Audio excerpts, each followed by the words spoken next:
20, giving up 39 hits in 40 1/3 innings, 6-1 lifetime against the Pittsburgh Pirates. Speaking of the Buccos, Barry Bonds, the left fielder, leading off. Jose Lean at second, batting second, and Andy Van Slyke hitting third. Third baseman Bobby Bonilla hitting fourth. Sid Bream at first, batting fifth. Darnell Coles, the right fielder, batting sixth. Mike LaValliere behind the plate hitting seventh. Felix Fermin, the shortstop, batting eighth, and Mike Dunn on the mound batting ninth. Defense: Hernandez, Tuffo, Santana, and Johnson in the infield. McReynolds, Dykstra, and Strawberry in the outfield. The catcher is Carter, and Barry Bonds goes after the first pitch, grounds it slowly to short, and the throw to first base in time. Bonds hitting .253 with 24 home runs and 54 RBIs before the check swing ground ball. So one pitch and one away, and that'll bring up Jose Lean. Lean hitting .315 with no home runs, 7 runs batted in, 0 for 8 so far in this series. Jose, the second baseman, has hit well in his last 21 games, hitting .352, and the first pitch to Lean is in there for a called strike. The umpires for this game: Dutch Renner behind home plate, Greg Bonin the umpire at first, Dave Pallone the umpire at second, and Lee Wire the umpire at third. And the fastball for a ball. 1 ball, 1 strike. Ojeda facing a lineup composed of more than the usual amount of left-hand hitters. The Pirates normally use a platoon-type system for their batting order.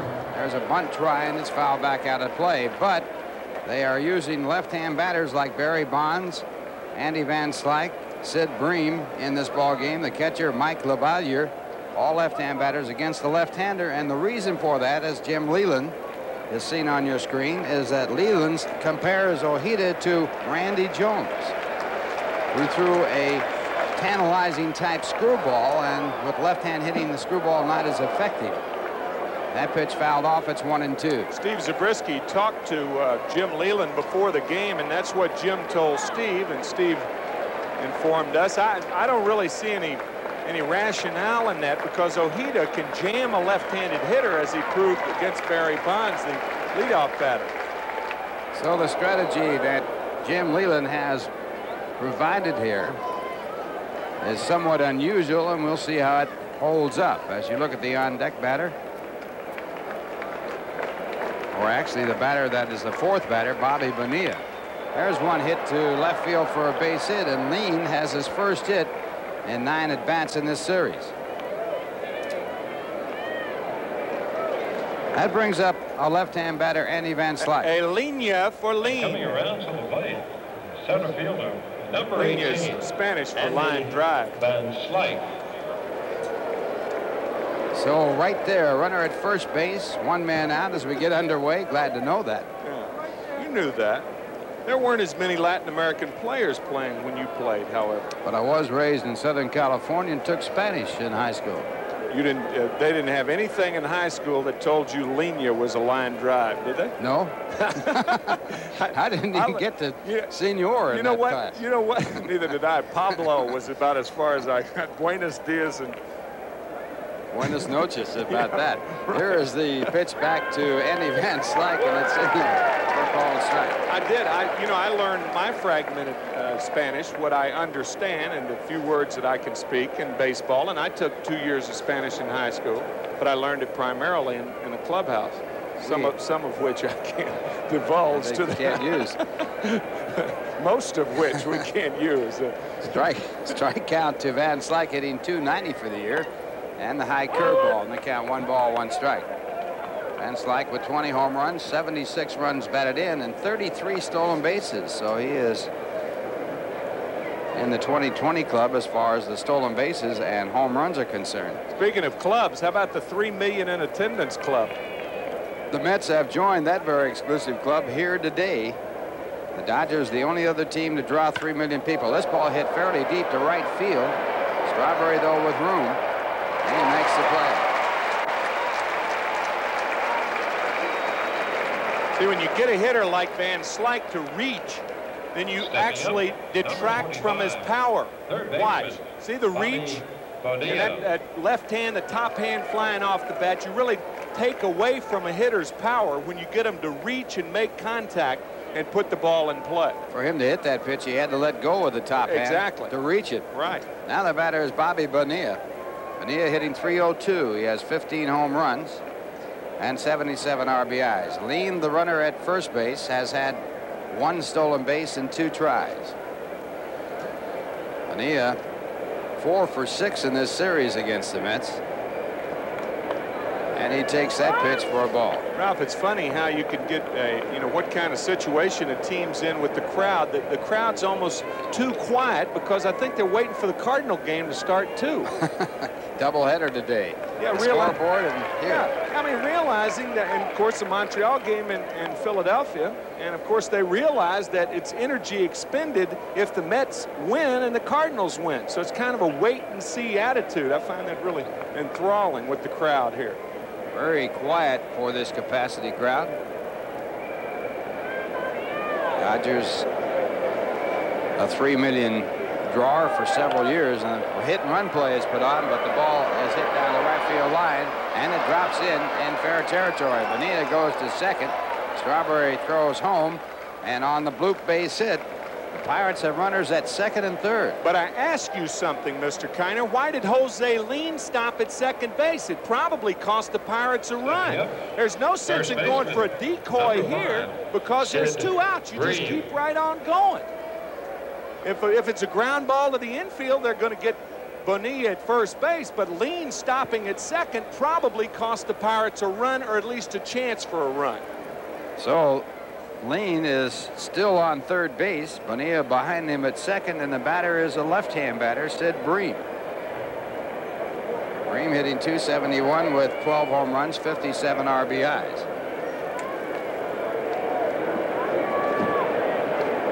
And Ojeda with a high breaking ball for ball 1. Bream 1 for 3 in this series.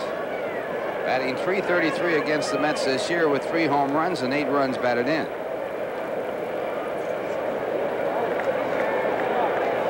And this pitch hit in the air to right. It's playable. Strawberry right there. And that will do it. So the Mets get out of the jam as the Pirates leave 2 on 2 hits, and the score after 1/2 inning. The Pirates nothing, the Mets coming up. Now here's a word from New Jersey Bell.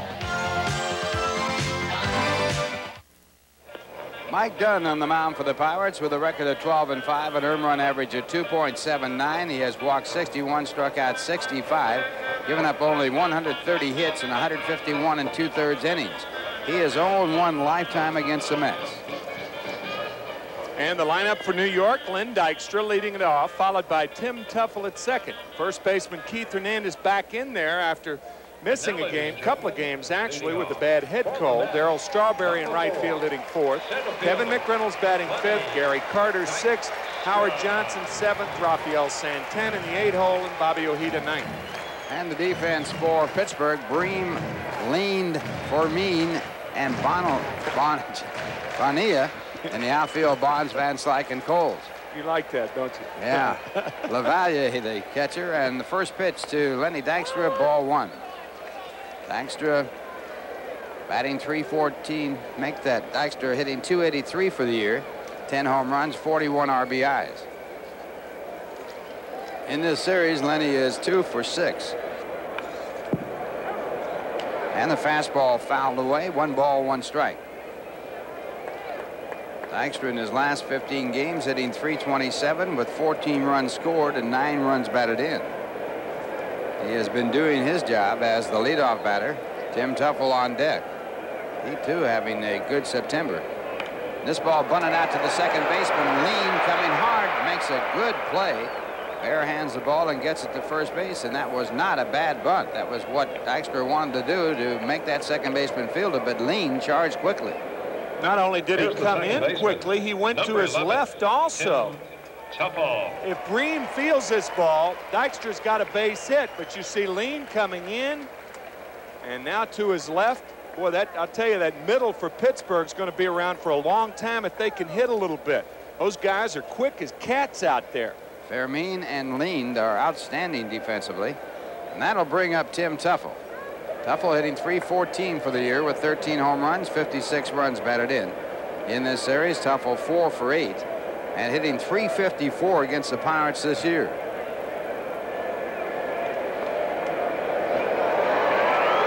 And the first pitch by Dunn, a breaking ball for ball 1.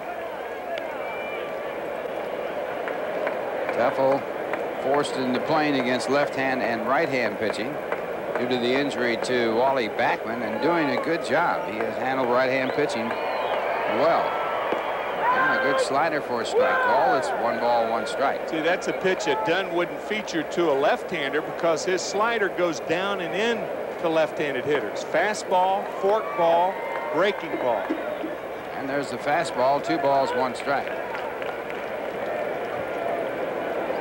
Dunn started the year in Vancouver and had a record of 3-5 with an earned run average of 1.75. As you look at Keith Hernandez, Keith missed the first 2 games of this series. There's a fastball that jammed Teufel. He fouls it off.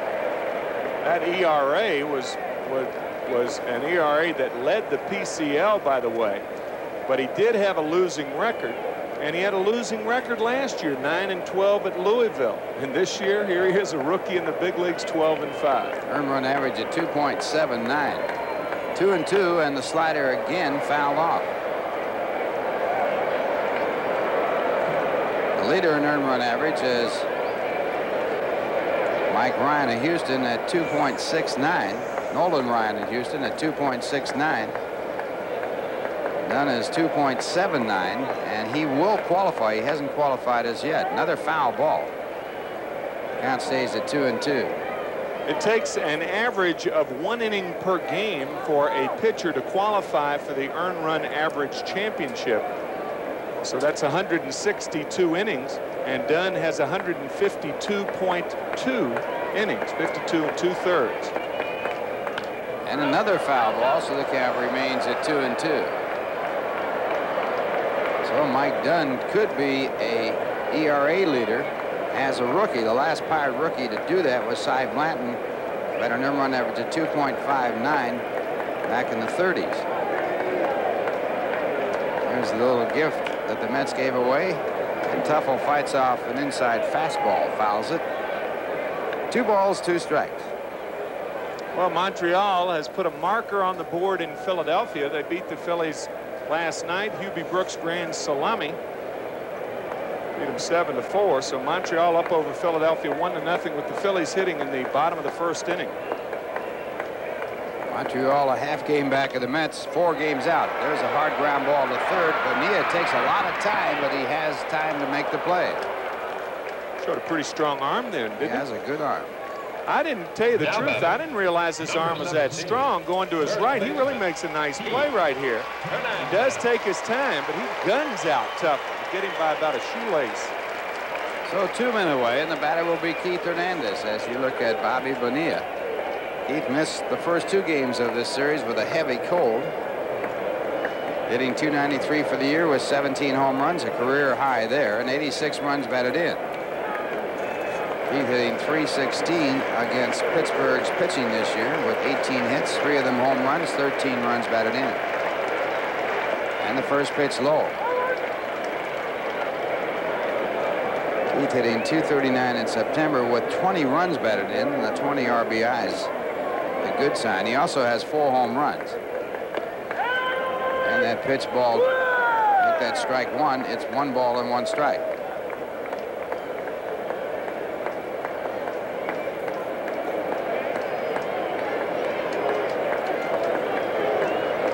And the 1-1 delivery. Curveball off of the leg of Mike Dunn. It'll be a base hit. And Dunn does not appear to be done. Evidently it did not hurt. Didn't even rub. I don't think it hit bone. That's right. I think it hit right below the knee where there's a little muscle to protect it. We'll see. Right below the knee, it appeared. And there's muscle there.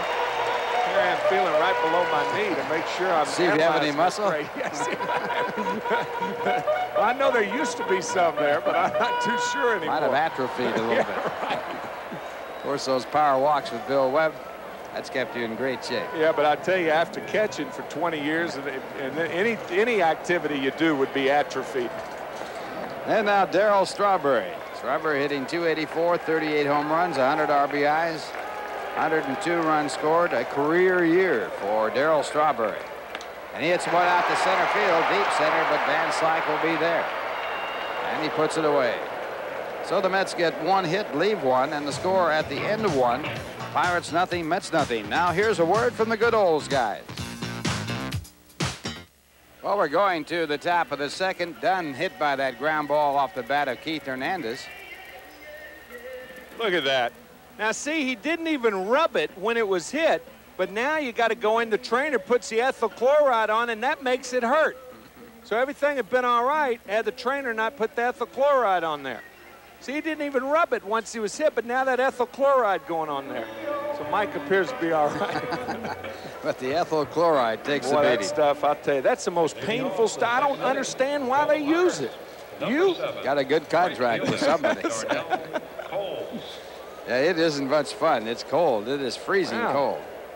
As we go to the top of the second, Darnell Coles will lead it off, hitting .198, 2 home runs, 14 runs batted in. He got one of those home runs against the Mets off Sid Fernandez, a grand slammer.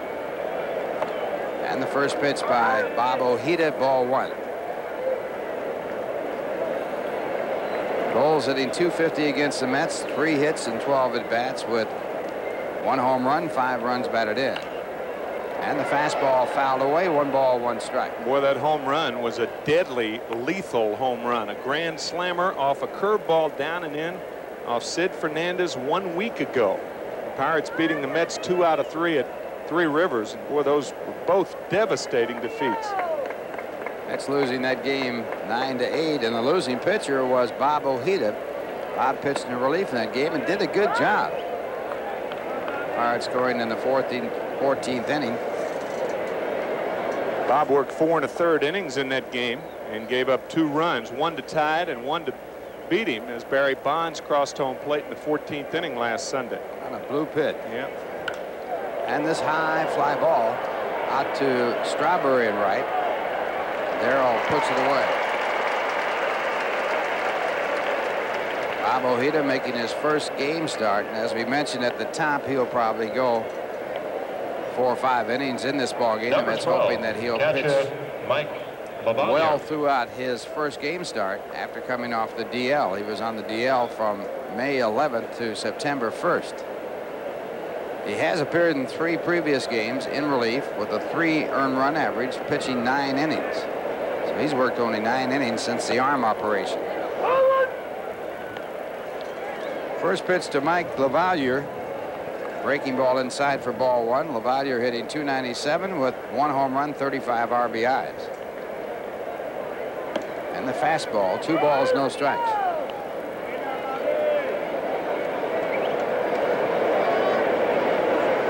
LaValliere 3 for 4 in this series. Got all 3 of those hits in 1 ball game.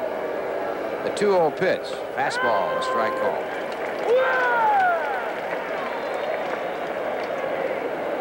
Batting against the left-hander here today is lifetime average .222. Strategy move by Jim Leyland, the manager of the Pirates, putting the left-hand batters in against Ojeda. High pop-up. Kevin McReynolds is there. He just does get there. Boy. Ball kept tailing away. Yeah, I don't think Kevin picked that ball up right away. And we mentioned, or have mentioned, for the last week how difficult the sun can be at this time of year. After that autumnal equinox, that's when the sun really comes out. It's a lot tougher. That equinox, you got to watch that. Yeah, that'll catch up to you. It is tougher because that sun gets lower on the horizon. You get more shadows, and you have a lot of difficulty with the sun in the sun fields. First pitch to Felix Fermin, and he's fooled by the changeup, strike 1. Hitting .275, no home runs, 4 runs batted in. He's never had a home run, as a matter of fact, in his professional career. The strike call for strike 2.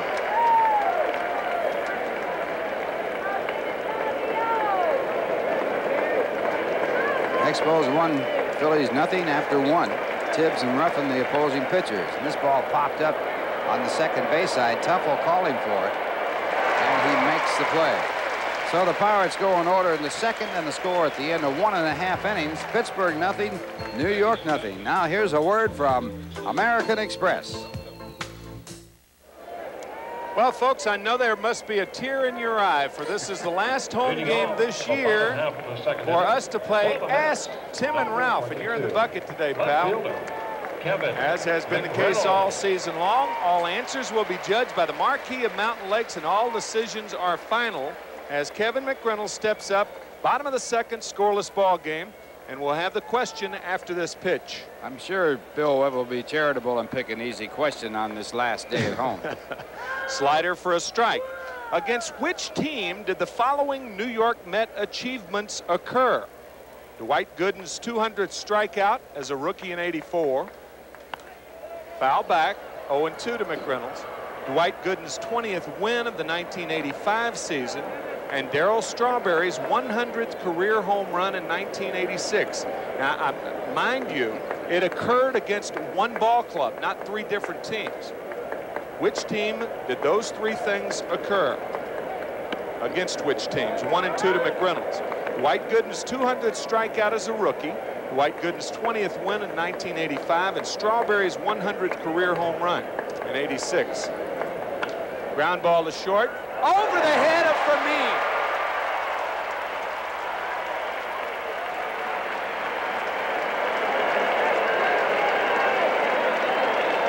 Number 8, catcher. Base hit McReynolds. Carter. Well, right here, little groundskeeper work as the bat hop goes over the top of the shortstop's glove, and the Mets have a base runner. And when you think of that, you think about the 1960 World Series on the bat hop that hit Tony Kubek in the throat that set it up for the Pirates to win the '60 World Series. And the Mets are hoping they go to the World Series as a result of that. We'll see. Might be stretching it a bit. Situation they're in. The fastball to Carter. That was called Fogarty's hop. And Bill Verdon, I believe, hit the ball that hit Tony Kubek in the throat. Was a groundskeeper? He was a groundskeeper, yeah. 0-1 to Carter. You know, I'm trying to get away from this question. You know that. There's no way I can get that. It's one team now. Can I use it? Well, I got one chance in 1 in 11. Yeah, 1 in 11. Well, that's me right. You play roulette, and that's 35 to 1. Yeah, but I play with chips. Unfortunately, you got to buy them. You got a point there. Gooden's 200th strikeout as a rookie. Dwight Gooden's 20th win in '85, and Strawberry's 100th home run in '86. You're watching Mets Baseball '87 on WWOR-TV, Secaucus, New Jersey. I'm gonna cut it down for you. I'm gonna make it 1 and 6. Bill Webb says I cannot do that. I'm going against his wishes. He can't do anything to hurt us. Can I look at a research book? No. You can't do that? No. I can give you the answer if I can look at my little black book here. Yeah, but it'd take too long. No, it wouldn't. Wouldn't? No. Slider outside, 1 and 2 to Carter. It's in the Western Division of the National League, that team. No score here in the bottom of the second. Montreal still over Philadelphia, 1-0 with the Phillies batting in the bottom of the second. McReynolds back. So that would have thrown me because I would have picked the Eastern Division because the 200 strikeout would come near the end of the year, and you play in the Eastern Division at the end of the year, so that really does make it tough. Well, he struck out 276 that year, so it probably came sometime in August, late August. Middle August. 1 and 2 to Carter. Nobody out. McReynolds at first. Bottom of the second. Inside, 2 and 2.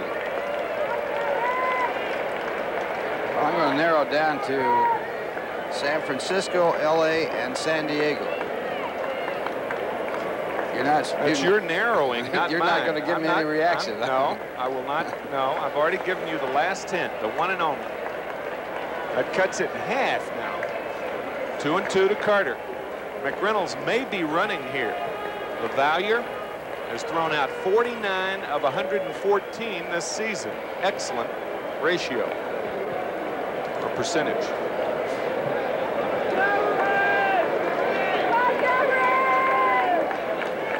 I'm going to say San Francisco. Close.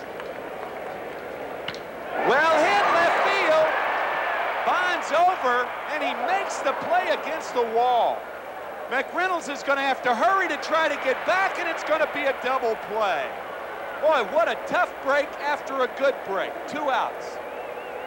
Well, McReynolds thought this was extra bases. He was hoping to score, and it was a miscalculation on McReynolds' part. He rounds second base as the ball looks like it might be against the wall, but Bonds goes over, makes a good running catch to catch it. Now McReynolds comes back, tags second, can't get back to first, and an outfield double play.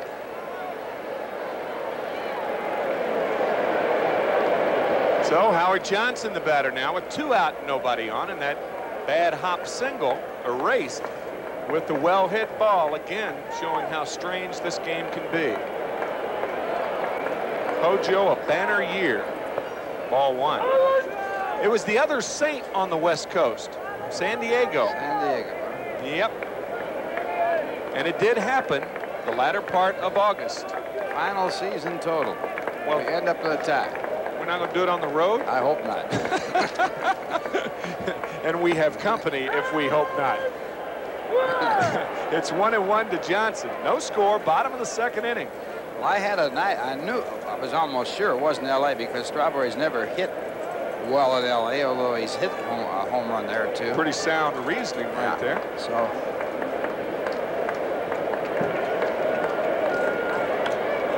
And Hojo fouls it back. By the way, that excellent question was submitted by Bill Matthews. So Bill will receive Long Valley, Long Island, New Jersey, pardon me. Long Valley, New Jersey. The Long's confused. I wonder if that's where the marquee of Mountain Lakes near where he lives. I feel sorry for him if it is. You're suggesting neighborly nepotism. 1-2 to Johnson. Now, I don't think he went, and Lee Wire agrees. 2-2 to Hojo. That was that split finger there. And Howard fooled by the pitch, trying to hold up and not able to do so.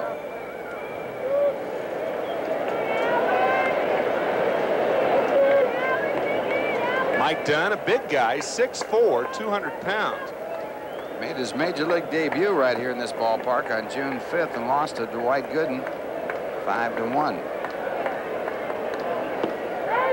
And he went too far on that one. So the second time was not a charm for Hojo. First strikeout for Dunn. No score after 2 innings of play here at Shea, and we're back after this from Manufacturers Hanover. The left-handers in the lineup for the Pirates is the batter. Curveball high, 2 balls and a strike to Mike Dunn.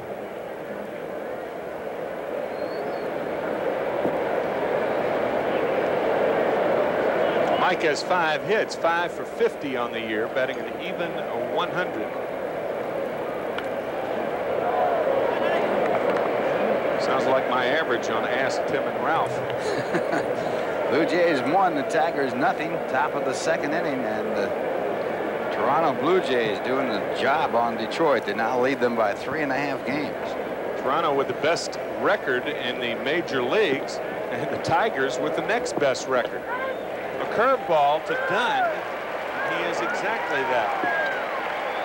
5 in a row, retired by Ojeda. 1 out, and the batter Barry Bonds. 2 strikeouts.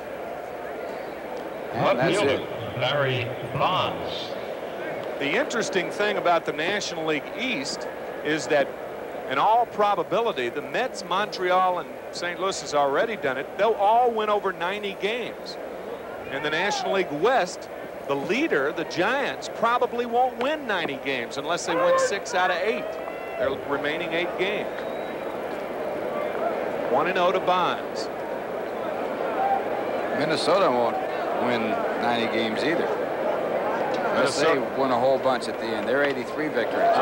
Grounder up the middle. Santana had a shot and he dropped it. Ball really came up for Rafi. And May have come up too hard. Really, it'd probably be a base hit. Tough chance for Santana. A lot of spin in this ball as Bonds slices. You can see the spin on it. Hits the mound, that gives it another impetus, and Santana knew he had to hurry to make this play. Bonds runs very well. Never did get it in his glove. Trying to get it out before he got it in. Well, they're going to score it an error, and you really can't quibble with that scoring because even though it was a tough play, certainly a makeable play, Santana in position to make it. The hop came up to him maybe a little too quickly. But an error on Santana. Jose leaned, single his first at bat. Bonds with 29 stolen bases in 39 tries.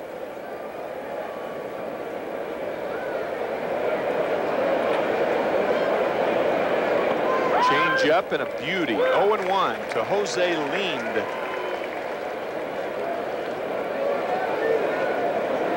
A lot of the Pirate players have been signed as free agents. They've really used the Latin market throughout the years.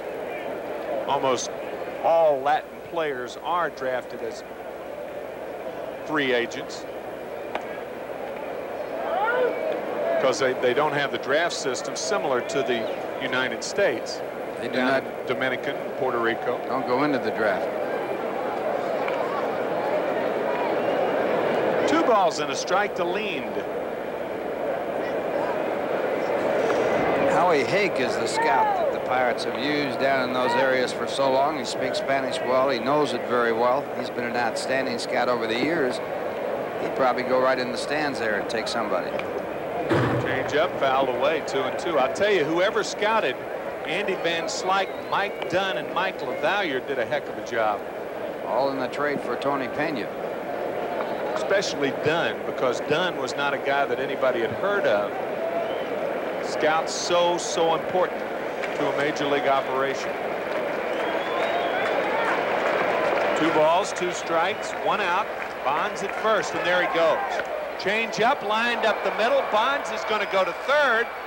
Dykstra fielding it rapidly, but the second hit for Jose Lean puts Buckos at the corners and 1 out. Second time the Pirates have had a hit with a runner in motion. Nia got a base hit with Lean running, and now with Bonds running, Lean has a base hit, and they make the extra base because of that. At first to third, a very important part of a ball game. Particularly with less than 2 outs, because now the Pirates have the chance to score Bonds from third on something other than a hit. An infield out, sacrifice fly. Van Slyke fly deep to right his first at bat. No score, we're in the third. Montreal's up their lead in Philadelphia, Ralphie. 3-0 Montreal over the Phillies after 2. Curveball missed, so it's 1 ball, no strikes to Van Slyke. Pretty good slugging percentage there. He's had a good year. Still has trouble with left-handed pitchers, but not like he used to. Fouled away, 1-1.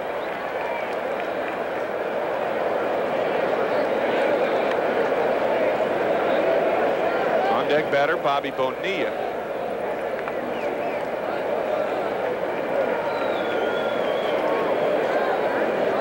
Mets have had a good year against Pittsburgh. They've won 11 of 17, but they're not facing the same team now they faced earlier in the year, and certainly not the team they faced last year. It could be playable. Carter back near the stands. 2 rows up. Sort of like the Mets season, just out of reach. Well put. Carter makes a great try for this, but it's just out of reach.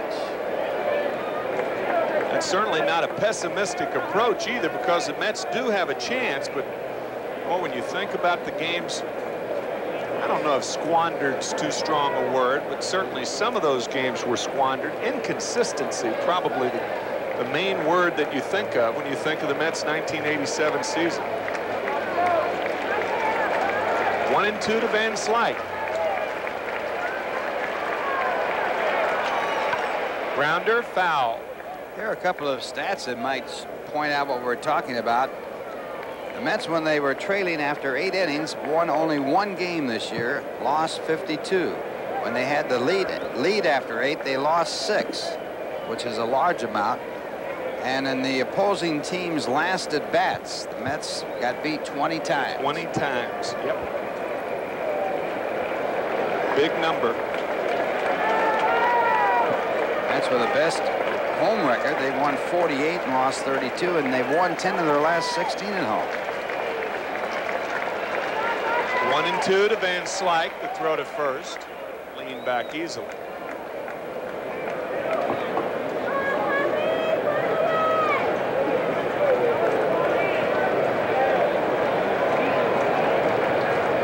Frustrating year for Davy Johnson.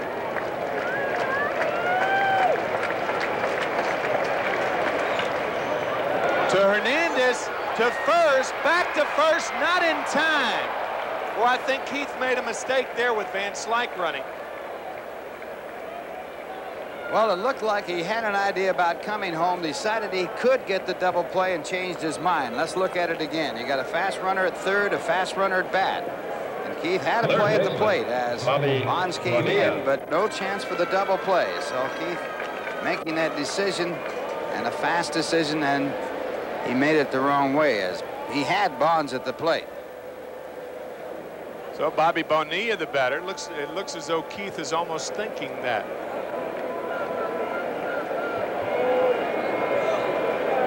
Two outs. Bonilla doubled his first at bat. Saying that Keith Hernandez made a wrong decision as a fielder at first is like saying Van Gogh shouldn't have cut off half his ear. Well, I don't think that was a very good decision. Now, as decisions go, I'd put that at the lower end of the list. Yeah, but I was saying, I used that analogy because he was such a great painter, and the one thing you think about is cutting off half his ear.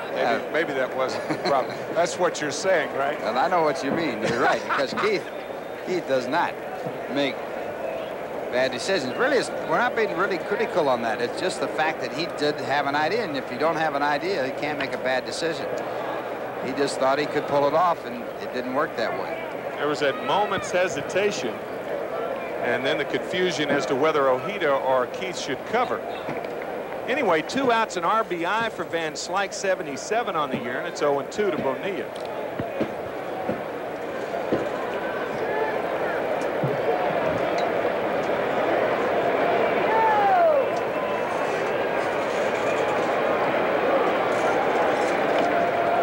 Pitch out. Turner with the right idea. Van Slyke leads the Pirates in stolen bases with 33. You know, Tim, one of the things you have to look at, if he had gotten Bonds at the plate, it doesn't mean they wouldn't have scored in the end. Right, exactly. Jam with a fastball. Johnson going to second and just getting Van Slyke. Very quick and good play by Johnson. Pirates are on the board. 1 hit, 1 run and 1 hit, 1 costly error and 1 left. After 2.5, it's 1-0 Pittsburgh. We're back after this from Ivory Soap. Third, the Mets trailing 1-0, and a fastball is inside from Mike Dunn. Well, Keith Hernandez talking to Buddy Harrelson, probably about the play at second base that he opted for instead of coming home. I think the runner probably is the determining factor on that. With Van Slyke running from the left side, I think that's what Keith will eventually. Expos 3, Phillies nothing, bottom of the third. 2-run double by Hubie Brooks scored the last 2 runs. Hubie having a big series there in Philadelphia, grand slammer last night. High. Ball 2. 2-1 to Santana.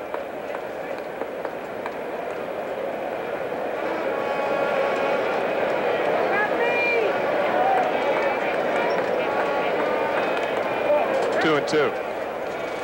Tim, yesterday, Dwight Gooden was quoted in the paper saying that he thought the Pirates played as little leaguers. Bob Caplice broke the story, and he asked Dwight Gooden if he wanted this printed, and Dwight Gooden said yes. I made a report that I had heard from a source that Dwight Gooden afterwards said that he didn't want the quote to be in the papers, and that is not true. Dwight Gooden knew that he was going to be quoted when he made that statement. Foul back, still 2-2. Well, Gooden, previously unbeaten before yesterday by Pittsburgh, his lifetime record 7-1.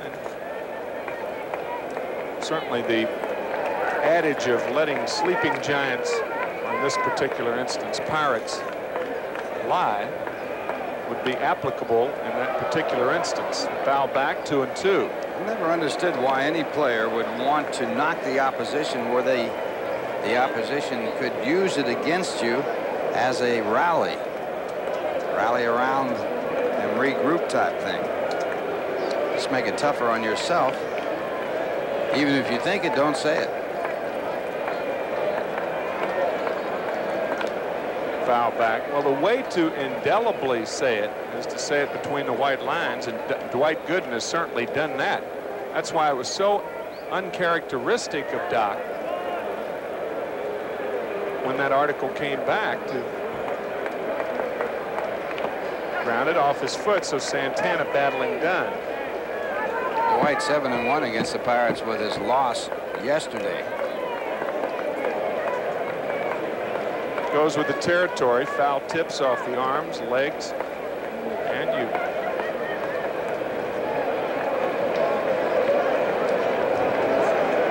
Looks like we got a different catcher. We do there. indeed. Yeah, Mike LaValliere, we understand from downstairs, has taken ill. A little clunker to center, and base hit Santana.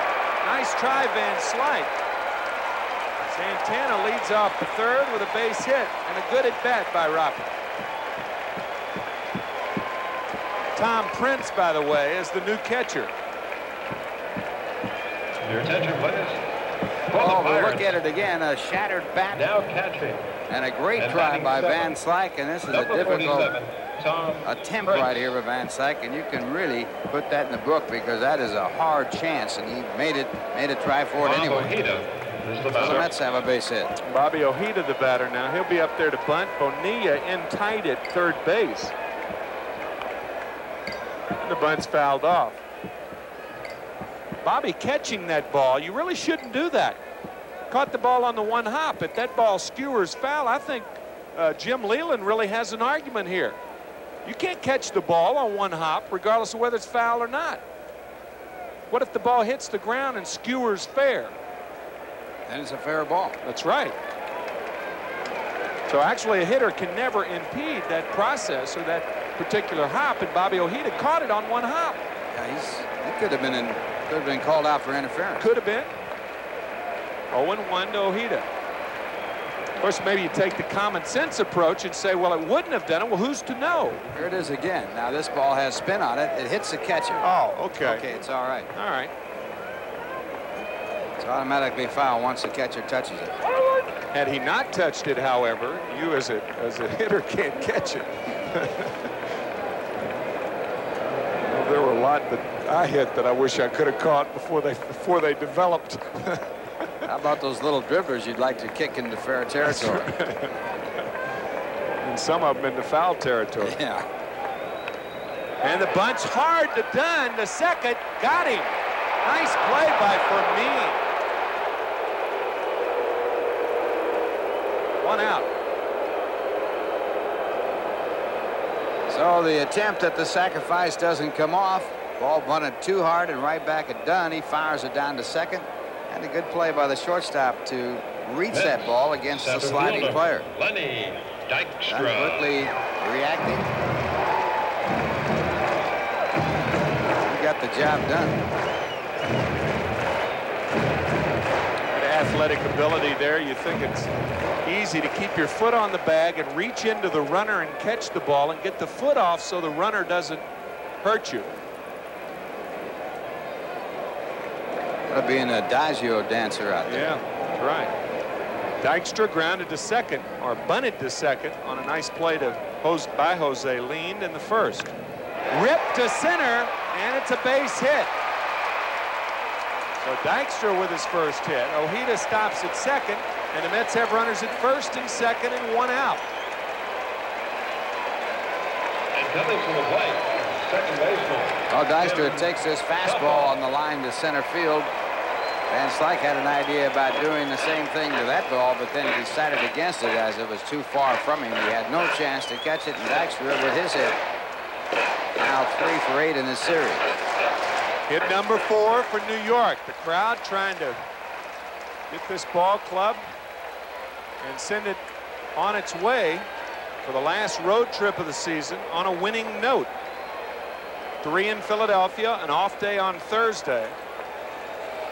And then the weekend series against the Cardinals. And realistically, all the Mets can hope is that going into Friday night's game, it means something. Outside, 1-0. As it stands now, the Mets have to play the Cardinals and have all 3 of those games mean something, and that would mean the Mets would have to sweep them. Win all 3 in St. Louis. Outside, ball 2. That was the case 2 years ago in the next to the last series of the season. Mets won the first 2 and then lost the third. It would have gone into a tie with the Cardinals if they had won that 3rd game. Oh, good cut. Teufel just missed it. 2-1.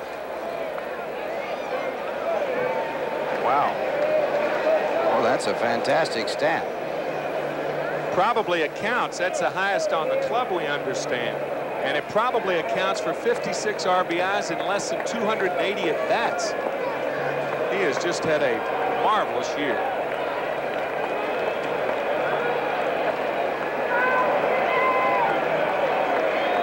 Heat at second, Dykstra at first, and the score.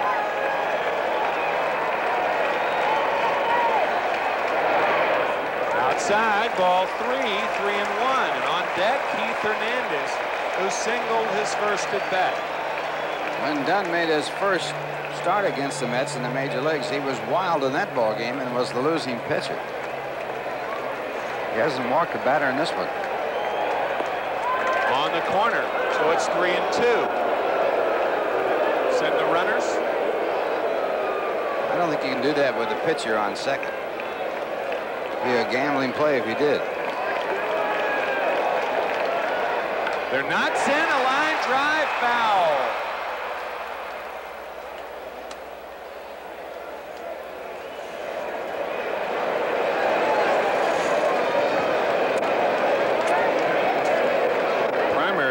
You don't send the runners. Most pitchers don't know the steal sign. Memphis. Oh, memories. Memphis on my mind. You came from Memphis. Now the pitching coach out to talk to Mike Dunn. Ray Miller. Ray Miller, the manager of the Minnesota Twins last year. Think of what Ray must be feeling with the Minnesota Twins on their way to winning the American League West. They lead Kansas City by 5 and Oakland by 6.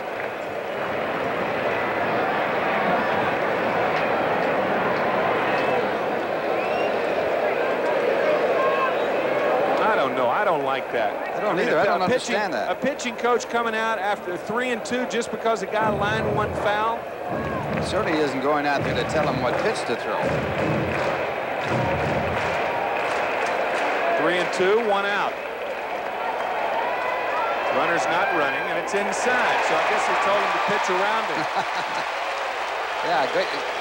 Make sure you walk him so you pitch to Keith Hernandez. Yeah. You know, it interrupts the flow, especially during a count. I mean, it's 3-2. What's the purpose for it? You know, don't throw him another pitch and allow him to straighten out a fastball. I mean, if you don't have confidence enough in a pitcher like that to do that, he shouldn't be out there. That's right. I mean, what's he doing out there if you can't? If a hitter swings and misses, you never see the batting instructor pull him out of the box and say, hey, you did something wrong there. Don't mention that. They might start doing that. Then the games would be 5 hours long. That's right. Bases loaded, 1 out, 1-0. A 1 out, 1-0. Pittsburgh on top.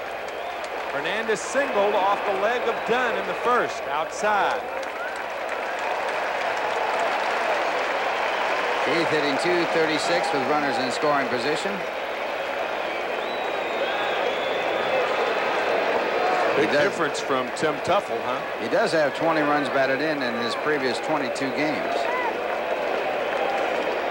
And he steps out of there. It was almost too late. You know what's wrong with that stat, though, Tim? They say runners in scoring position. They're talking about second and third. They don't take into account scoring a runner from first. Now, you don't do that a whole lot. Has to be an extra base hit to do it or a home run. Fouled away, so it's 1-1.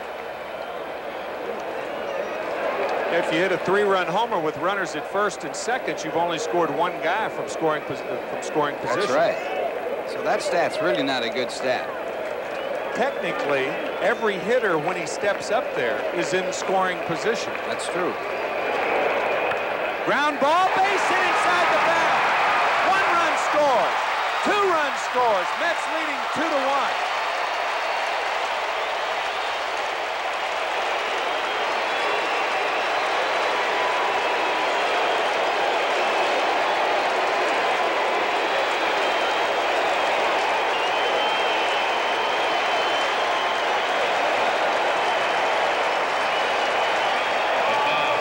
Keith Hernandez picking up his 87th and 88th runs batted in as he slices this pitch by Bonilla, the third baseman.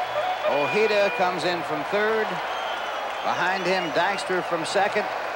And the Mets go in front 2-1.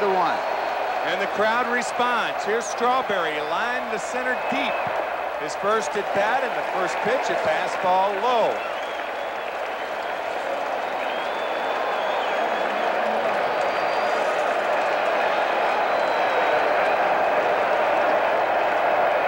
Ball 2-0. Strawberry with 6 home runs against the Pirates this year. Might add a few more beeps. Maybe a ooga in there too. 2 beeps and an ooga. 3-0 to Strawberry. Bob Kipper, the left-hander. Vicente Palacios, the right-hander.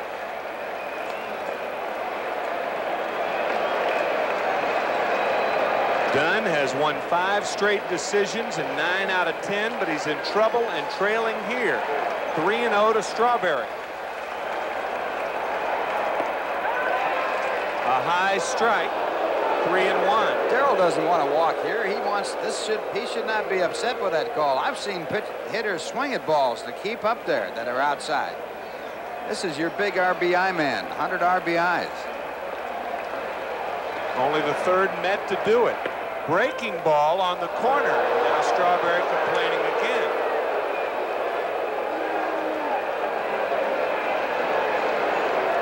Now, this is a tough pitch right here and a good pitch to take.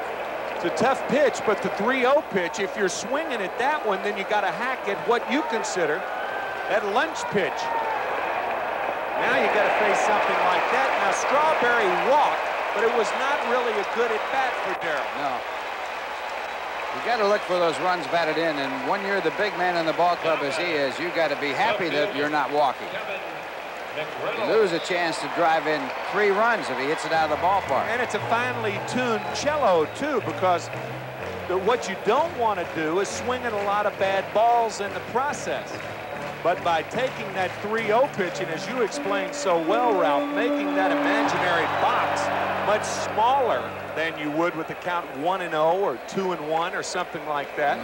And if it's right in that little sweet zone, go for it. Go for it. Leave Go your for it feet. big. Yeah. You don't have that many opportunities as a hitter to do that. That's a big point. So the bases loaded again, still 1 out. 2 runs in for the Mets here in the 3rd inning. McReynolds a bad hop single in the 2nd.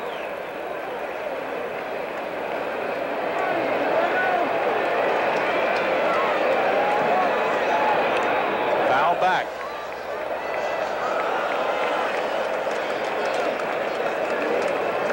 Reynolds hitting .216 with runners in scoring position, but against the Pirates, McReynolds has had 6 home runs and 10 runs batted in this year. 2 of those home runs Friday night. Popped up, could be playable. Prince back, and he makes the play. That really does hurt right there. But that further accentuates why Strawberry should be swinging 3-0. Yeah, you got your big man up there.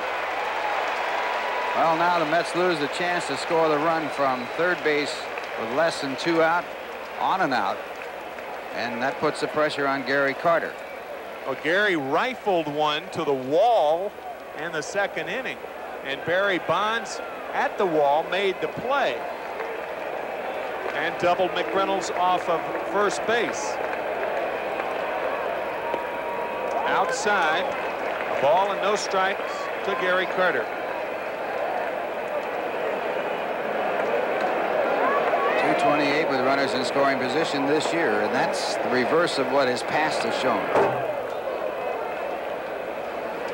1-1 to Gary. Gary Carter holds the RBI record with Rusty Staub for the most RBIs by a Mets batter, 105. Rusty standing right behind us, acknowledging that statement. Nothing wrong with that.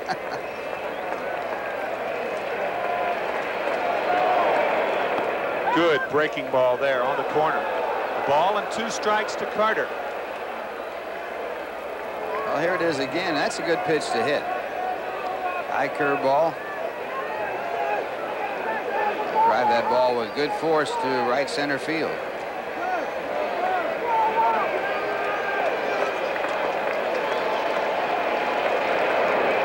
Swing and a miss. Carter down on strikes.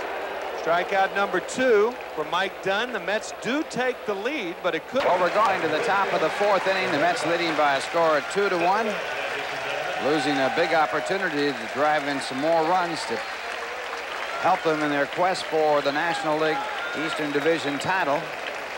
And coming in now to join us in the booth, a man who helped the Mets to a title back in 1973 with some superb play, Rusty Staub.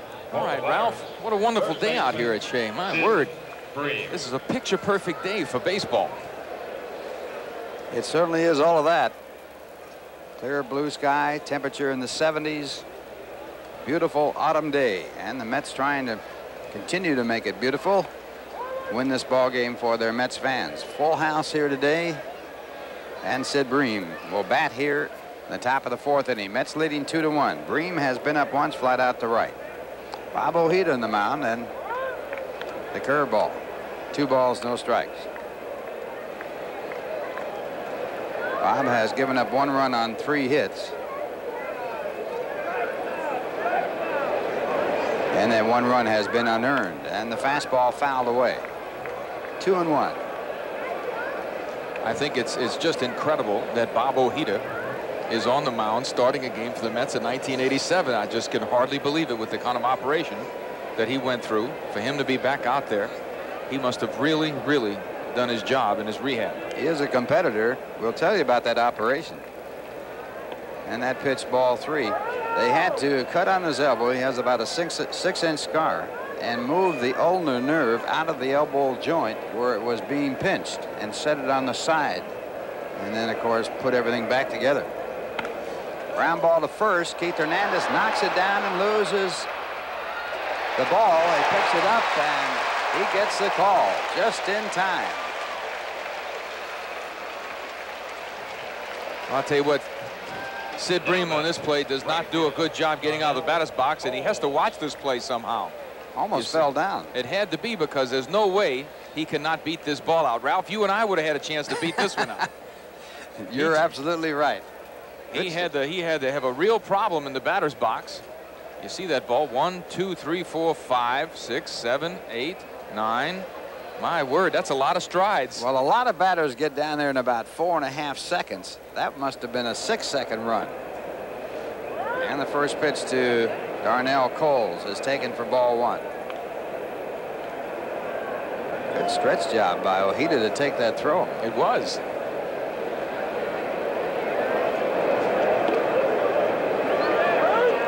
Two and 0. I tell you what else was good about that play. Under normal circumstances, a first baseman would quit.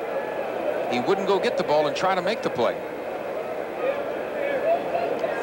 I would dare to say about 10 of the 12 first basemen, as you see that ball down and away from Ojeda. Yeah, they would concede it. They would have conceded that. That would have been an error on the first baseman. Hernandez going after that ball.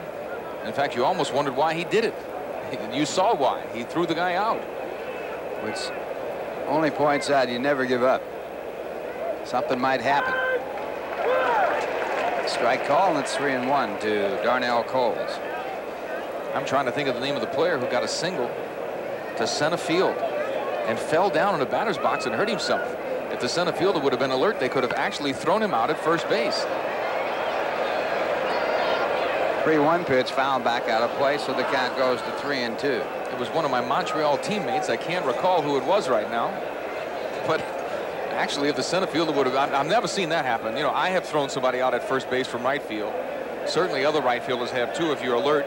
Carl Furillo was one of the best when he played in Ebbets Field at throwing out runners at first on what looked to be clean hits to right.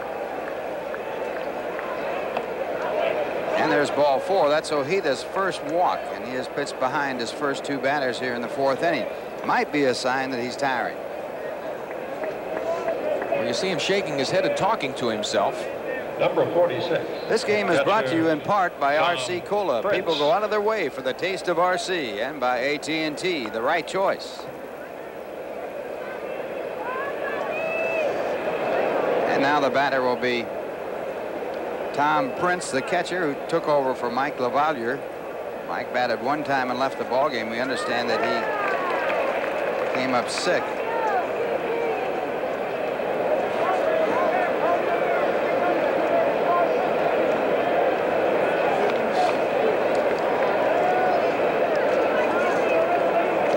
Prince hitting 0-0-0. He is 0 for 4. The runner goes on the pitch. A high throw. The tag is not in time as Tuffle takes the high throw from Carter, and he can't get down to make the tag in time.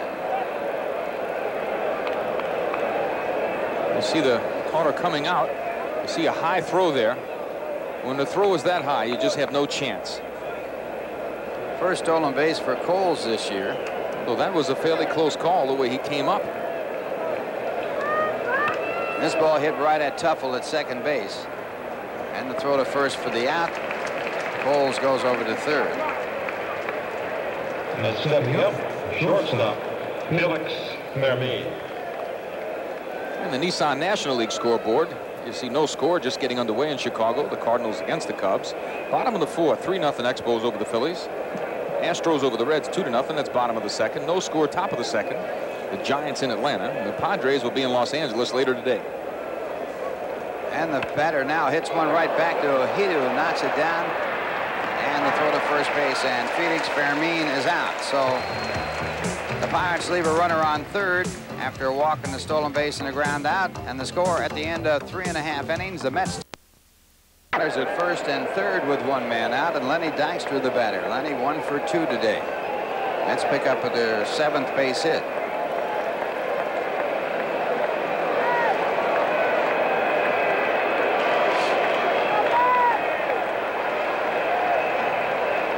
Dykstra bloops it in the right center field. It'll be a base hit.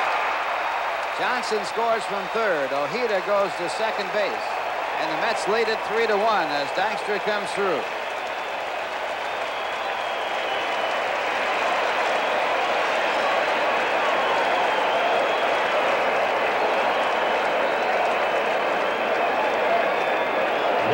Johnson scored on that play.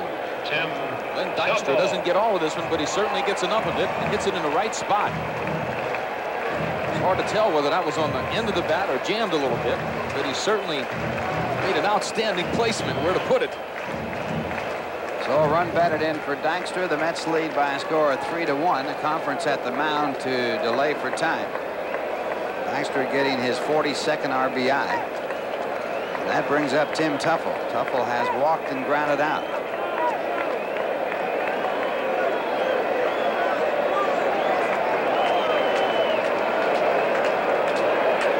Ojeda, the runner at second base with a jacket on. That hinders your running ability.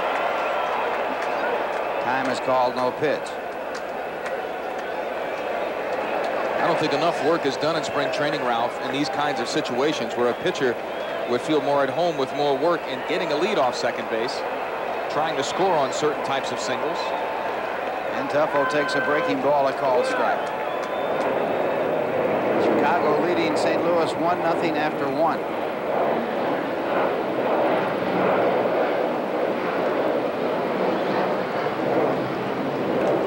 And this ball is popped up. Prince coming back has room, and he makes the catch. 2 men away. Ojeda holding at second base. Dykstra behind him at first. And the batter will be Keith Hernandez. You're watching Mets Baseball 87 on WWOR-TV, Secaucus, New Jersey. Keith Hernandez with a big base hit his last time up. He's 2 for 2 in today's ball game. Keith driving in 2 runs to put the Mets up 2-1. They now lead 3-1 as Dykstra drives in the third. Now Keith with another chance. It's really hard to believe that Keith Hernandez has struck out 100 times in the season, Ralph. I just can hardly believe it. Isn't that amazing? He's had his ups and downs. He certainly battled it best he could. He's having a good season. It's not a great season for Keith Hernandez. But 100K is really, it shocks you. You can hardly believe that a hitter with his bat control would have that kind of a year. Keith has an average of 296, career high 17 home runs. His other previous high was 16. He's driven in 88 runs. Good numbers, but when you play as well as Keith plays, you set those standards a little bit higher. You certainly do. It's almost like Billy Lowe's pitcher for the Brooklyn Dodgers, who said, I never want to win 20 games. They'll expect you to do it every year. Well, Billy Lowe's did not have the right thinking going, that's for sure. Nobody said he was working with a full deck either. Some great Billy Lowe's stories. He lives in New York. He is a funny guy. Lost a ground ball in the sun one time in the World Series. This ball pulled foul. One time when Brooklyn was playing the Yankees in the World Series, they asked Billy Lowe's who was going to win it. He says the Yankees in 7. They said, you on the Brooklyn Dodgers, you picked the Yankees to win it? You can't do that. He says, okay, the Yankees in 6.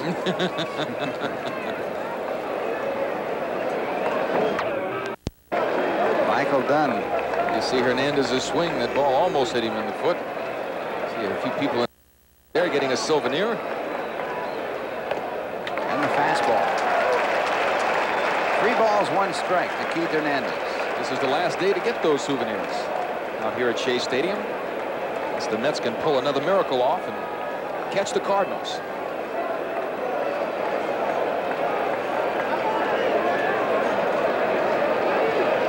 Three and 1. And he goes to the breaking ball. It's ball 4, and that'll bring up Darryl Strawberry. They have a left-hander throwing in the bullpen. Dunn has struggled throughout this ball game to see whether or not they leave him in to pitch to Strawberry. Bob Kipper throwing in the bullpen, the left-hander. And here comes the manager, Jim Leyland. I was a little surprised. I thought he was actually going to leave him in there. I did too. You see 24th game he's in, a 5-9 record with a 5.79 earned run average. Pitching to Darryl Strawberry, and the fastball is in there for a called strike. Strawberry has flied to center and walked. Kipper working in this ball game in relief. He misses there, and it's 1 ball, 1 strike. Good catch by Tom Prince. Just makes a snag here. Tough pitch. So the count 1-1 to Darryl Strawberry. Goes after the high fastball. 1-2. Strawberry has not had a hit in this series. He's 0 for 7. Has driven in 100 runs this year. Kipper's been used mostly as a starter by the Pirates, just recently in the bullpen. Ground ball up the middle, and it's a base hit. 2 runs a score. Ojeda scores. Dykstra scores. And the Mets lead it by a score of 5-1 as Strawberry comes through.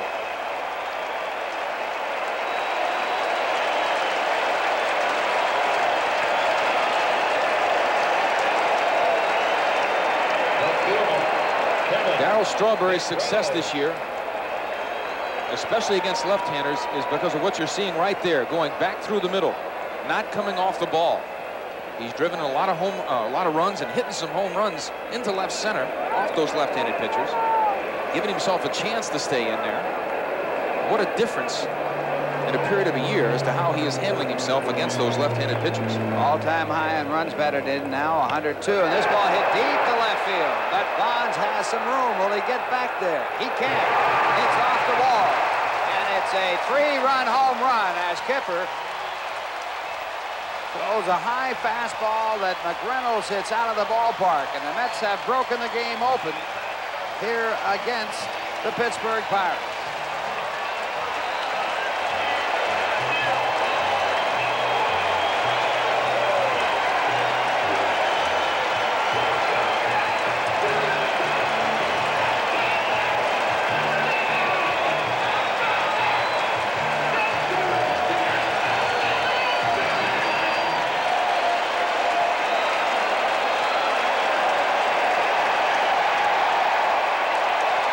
Kevin McReynolds showing all the excitement that he normally does. Just got to get him to key down a little. So the Mets leading 8-1, and Gary Carter the batter. Carter the 9th man to bat in this inning. Well, Kipper throws this ball just about where McReynolds likes it. Out over the plate, he can extend those arms. His ball's way up in the air. You see the hang time on it. And the swing and miss, and it's strike 2. Well, McReynolds back in the 3rd inning, fouled out with the bases loaded and 1 out. He certainly came back with that 3-run home run, and it came with 2 men away. That's the 25th home run given up by Kipper this season.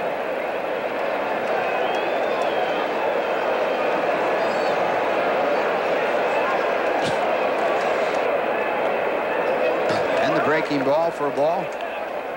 I don't know what the record is, Ralph, but one team against another, the Mets have hit a ton of home runs against the Pirates. Well, McReynolds getting his 7th. Strawberry has 6. Hernandez has 3. Tuffle has 3. Carter has 3. That's just today's lineup. Johnson has 2 in the lineup here today. Santana's got at least 1 off them. Santana's got 1.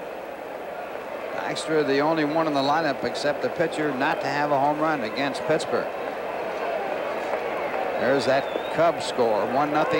The Cubs over St. Louis, bottom half of the 2nd. Bob Denier going deep. It had to be a leadoff home run. First inning. First inning. Ground ball out to the 3rd base side. Bonilla has it, and the throw to first base retires the side. But the Mets send Bob Ojeda working on a 7-run lead, and he'll be working to a pinch hitter, Cangelosi. On the season, Cangelosi hitting .278 as a pinch hitter. He's had 10 hits in 48 at-bats. Has hit a home run, too, as a pinch hitter. That's his only RBI. John coming to the plate to bat for the pitcher, Bob Kipper. Pirates leading off. And any chance that Mike Dunn had of leading the National League in earned run average as a rookie has gone down the drain. That's a tough one right there. 6 runs against his record, all earned. Gave up 8 base hits and working 3 2/3 innings. And the first pitch is ball 1. Cangelosi hitting .278 for the year with 4 home runs, 16 runs batted in. Came to the Pirates from the Chicago White Sox. And ball 2. 2 balls, no strikes. Ojeda has given up 1 run. It was unearned. He has given up 3 hits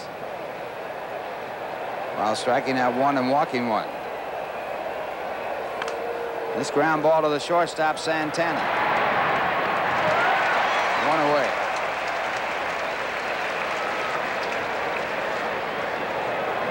Since the All-Star break, the Giants have had the best record, just a shade better than the Mets. 40-26. The Mets are 41-27.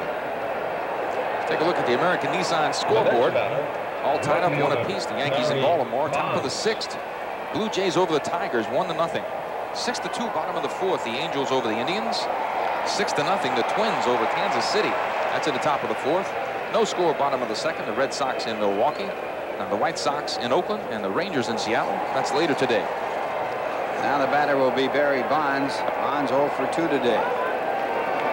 And that's ball 1.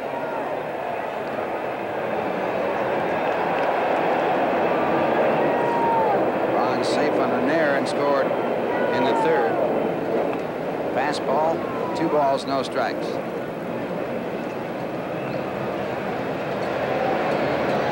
Ojeda came into this game with a record of 2-5, his first game start in months. Fly ball to center field, chasing Dykstra back. He makes a good turn, judges it perfectly, and makes a good play. And that's the toughest play for a center fielder. Line drive right at you. And second base. I tell you what, this is a tough ball. The time of year, the visibility off the plate, for him to turn around and be right there. That's quite a play. That's textbook right there. You got to know where it's going to be, and he judged it perfectly. And now the batter is Jose Lean, and he takes strike 1. Jose 2 for 2 in this game. Single to left, and then on a hit and run play, single to center field. That set up the run for the Pittsburgh Pirates. Mets leading 8-1. They have 8 runs on 10 hits. Pirates 1 run on 3. 2-1. In the month of September, the Giants have won 14 and lost 8 for the best record. The Pirates 15-9, their second best. The Mets have a record of 14-10 in September. They're tied for the 4th best. And there's another hit for Jose Lean, who had been 0 for 8 in this series. Now 3 for 3 in this game. And coming around to the plate, center fielder Andy. So the base Van hit brings Slyke. up Andy Van Slyke. Take a look at that hit. Ball out over the plate. He just hits a rope right back through the middle into center field. So a runner at first and 2 men out. Van Slyke the batter. Van Slyke 0 for 2. Incidentally, St. Louis in the month of September with a record of 12-12. 7th best record in the month in the National League. Since the All-Star break, St. Louis 35-33. High fly ball to center field. Dykstra is shading from the sun. Right behind them, you'd have to say the St. Louis Cardinal fans are in there, because they're going to come close to 3 million, and that's a much smaller city. Well, if they don't get 3 million, they're going to have some real heavy rains fall, because they have 6 games at home, big games. In fact, 7 games still at home. 4 against the Montreal Expos and 3 against the Mets. And they're at about 2.8 million, so they should make it easily. Of course, the Dodger fans have been following the Dodgers at that 3 million mark for years. The record 3 million, somewhere near 3,600,000. So some great baseball being seen throughout the major leagues. All-time attendance high this year, breaking the record set last year. There's a ground ball hit by Johnson, a quick race to first, and Palacios wins it. Johnson led off the 4th inning with a 2-base hit off the shoe of the pitcher, Mike Dunn. Sid Bream right there. Palacios with a really off-speed pitch, like a split finger. Something really, that ball really went down. Makes a nice cover, nice feed there by Bream. Howard Johnson, good speed to first base. He might have hurt that ankle a little bit coming across the bag. So 1 away, and the batter will be Rafael Santana. I don't know if Howard stepped on him or he just kind of turned funny on that first base bag, but he's hurting a little bit. It's a nice feed, nice up and high. Yeah, you saw his foot kind of get, his toe hit the front part of the base and slipped down underneath it.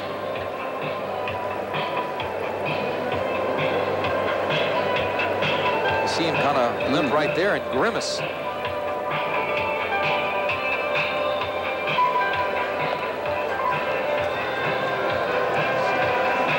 That's a good angle there. He really did jam it. Yep. The toe just went underneath that first base bag. So he throws one and says he's okay, so he'll stay in the ball game and pitch to Rafael Santana. Mets leading 8-1, 8 runs on 10 hits. Pirates have 1 run and 4 hits off Bob Ojeda. Tell you what, the first time around, this guy is a announcer's nightmare with Palacios as a name. There's so many ways you can pronounce that. We've all been working hard on it. He's got a lot of vowels in his 2 names, hasn't he? Vicente Palacios. 1 ball, no strikes. This ball hit deep to left. It's going to be going, and it is off the wall. Rafael Santana with a 2-base hit. Rafael Santana thought he hit that ball out of the ballpark. At home plate, he hit that ball. He stood. He looked like Darryl Strawberry looking at one of those balls he was hitting off the scoreboard. Watch Rafael Santana at contact here. He just takes a look at it. He hardly even gets halfway down the baseline until the ball hits the wall. Now batting. If it had not caromed Pitcher so far away from Bonds, he might have had a little trouble getting into second base. So he ends up with a 2-base hit. That is his 21st. So in the year of the rapid ball, even Rafael Santana's looking at him. I was going to say, when did you become a bona fide home run hitter? Not when you have 5 home runs, I don't believe. Oh, that was something. He really thought that ball was downtown. Santana's never had more than 1 home run in any season until this year, and he has 5. This is Bob Ojeda, who got a big base hit for the Mets. A single in the 4th inning that kept that rally going and saw the Mets score 6 runs on 5 hits. Ojeda's first hit, he's 1 for 12 this year. Fouls off a fastball.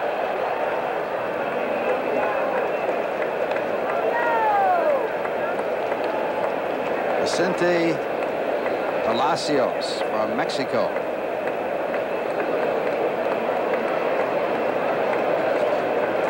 There was a pitcher that pitched for the Yankees that had every vowel in the alphabet in his name. Well, I'm not going to look him up, Ralph. You're If not you want to gonna look look him him up, you can look him up. Well, you knew him. He was. You saw Bobby Ojeda smiling. There's that pitch. He certainly wants to get this pitch called for himself. You possibly hit against him, Figueroa. Oh, yes, definitely. Tough call on that pitch by Dutch Rennett.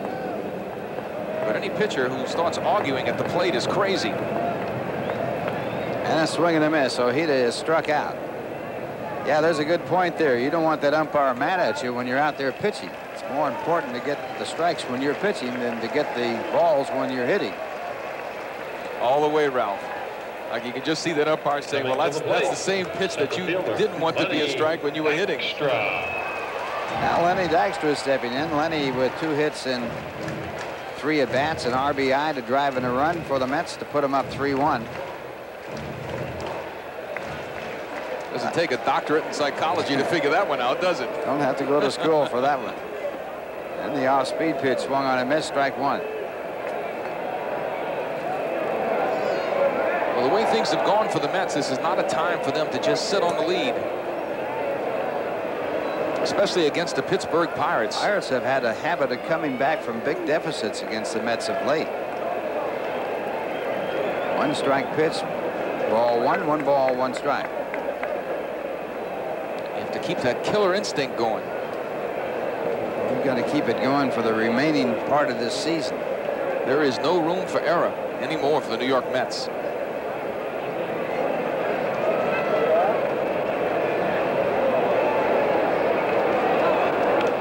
And Dykstra grounds it foul.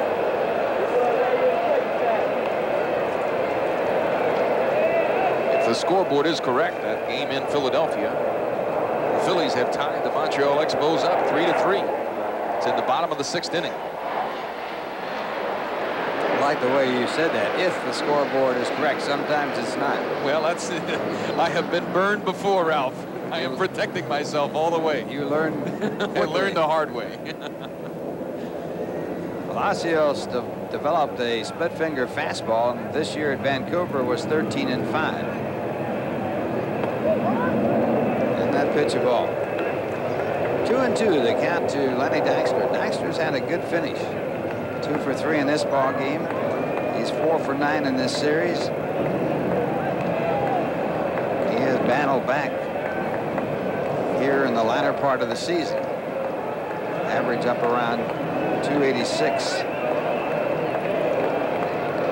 Goes after at an 8-1 New York advantage, and the yo-yo continues. Mets fans and the ball club have been on a roller coaster almost every other day. It's been good things happening, but every other day bad things have been happening as far as the Mets' efforts to catch the Cardinals. Bobby Bonilla, who is 1 for 2 with a double, takes a strike from Bob Ojeda. And a fastball grounded to third. 1 away. Speaking of good efforts, obviously a good effort by Bob Ojeda. One has to think, though, how long Davey Johnson and Mel Stottlemyre are going to let him stay out on the mound. Well, he's thrown 66 pitches through the first 5 innings, and he threw 2 here, so 68 pitches so far. I would have to say that this may be his last inning based on the philosophy going into the game, at least. Well, certainly they're going to keep a close eye on him. And I'm sure they'll communicate with him as well, and have been throughout the game in the dugout. Sid Bream trying to bunt his way on. Carter slipping as he tried to go back for that ball, but it would have been a very tough chance. And it's strike 1. I'm sure Timmy's a better expert at this than I am as to what a catcher's doing, but when you turn around a bunt, the catcher starts moving forward. All of a sudden, Carter realizes it's a pop-up, but that's tough to turn around, sprint backward, after you're anticipating to move forward. Outside, 1-1. Especially tough for someone like Gary, who's got the bad wheels. You put a lot of pressure on those knees when you change direction like that. I don't like to talk too much about those catchers and their mobility. Bream tried to get out of the way, but fouled it off. So it's 1-2. If there's any one pitch position in baseball, as you see that pitch that just fouled off the bat, getting out of the way. Well, he gets lucky in a way. But catchers, man, I never wanted to go behind that plate. Goodness gracious, you see a foul ball off. No, that's by far the toughest position, without a doubt. Bob Dernier with a home run. And the Cubs lead the Cardinals 1-0. They are now in the top of the 4th inning in St. Louis. And it's Montreal and Philadelphia 3-3, top of the 7th. Breaking ball fouled off by Bream. So the count's still 1-2. It was a little unusual not to see Mike Diaz in the lineup. He has certainly been a thorn in the Mets side all year long. Sid Bream getting the start against the left-hander Bob Ojeda. Well, you can see that Sid has hit just as well against left-handers as he has against right-handers. Oh, I agree. Fastball right back up the middle. And Ojeda a little angry with himself as he felt he should have been able to flag that ball down, but he was unable to knock it down. So it's a base hit for Bream with 1 out here in the 6th. The Pirates right fielder, Darnell Cole. It's not easy to see right now on the mound. You see those shadows starting to come toward the pitcher's mound. Ojeda, a very late reaction. We talk about not seeing the ball in the infield, the outfield. It's no easier for that pitcher, and he's only 60 feet 6 inches, and he's a lot closer than that when he finally delivers that ball. Here's Darnell Coles, who's 0 for 1 plus a walk in his first National League stolen base. And he takes one that just misses, and home plate umpire Dutch Rennert got a look from Gary Carter on that one. Well, Dutch has certainly had a wide strike zone today.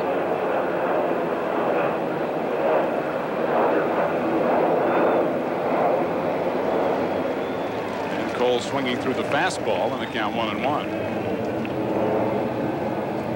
Hernandez behind Bream at first. And that big series that has turned out to be a big one for the Blue Jays, certainly. They're trying to sweep the Tigers, leading 1-0. Popped up into right field. Strawberry over. A lot of hang time, and Darrell is there. as Breen trots it on back to first base now with 2 out. This copyrighted telecast is presented by authority of the New York Mets and WWOR-TV. It is intended solely for the private, non-commercial use of our audience. Any publication, reproduction, retransmission, or other use of the pictures, descriptions, and accounts of this game without the express written consent of the New York Mets and WWOR-TV is prohibited.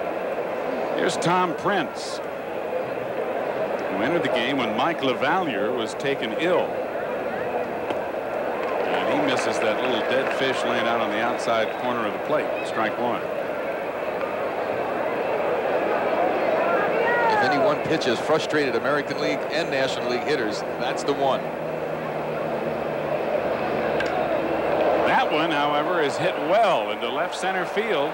McReynolds over, and it is out of here. A home run for Tom Prince. And it is now the Mets 8 and the Pirates 3.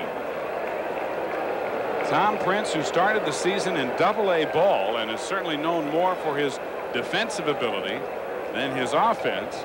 This is his first big league hit, I think. And if it is, he becomes yet another player to homer in his first major league at bat.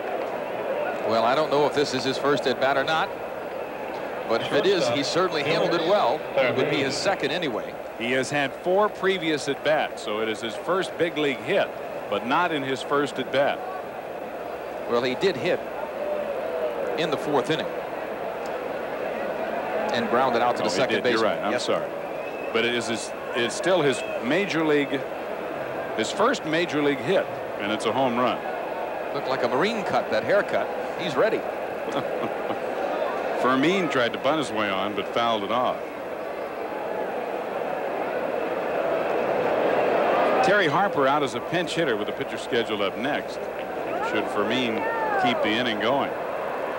But Tom Prince put in the game basically because Jim Leyland likes the way he plays defensively, and the starter in the ball game for the Pirates, Mike Dunn, a low ball pitcher, and Prince figuring to be the best of the Pirate catchers other than Mike LaValliere on low pitches. Bob Patterson warming in the Pirate bullpen. So a little added bonus with the power and a 2-run home run. Fermin's skies went into center field. Dykstra with the glasses down, and the inning is over. But the Pirates get 2 on Tom Prince, who's 0 for 2 plus a walk, will lead it off. Vicente Palacios with the ball inside, and now the Cubs lead 2-0.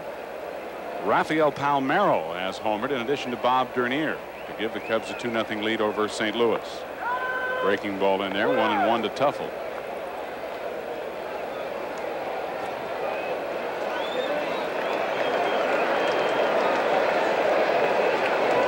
Timmy also hitting .354 against the Pirates coming into today's game. 17 RBIs.